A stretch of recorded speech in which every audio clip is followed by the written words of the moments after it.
push the toggle, match up, pull this, let go, pull this forward, looking here, this slides forward, move this out of the way, all the way out, keep this, grab the hold of the pump, pull it forward, and voila, pumps out. This is hand tight to remove the hose, and this is your inlet, so that could be removed.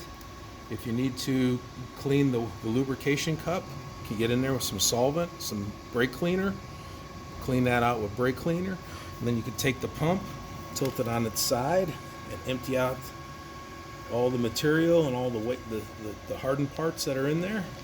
And then once you get that, you can go ahead and reassemble it, pull it back up into here,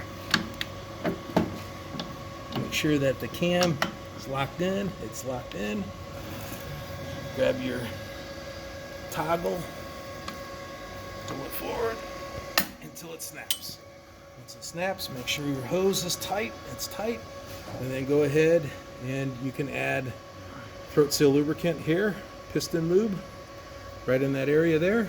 Or when you put the cover on, the cover has its own piston lube reservoir, and when you push the button on the side, it adds a squirt of oil, it gravity feeds, and it fills the material there.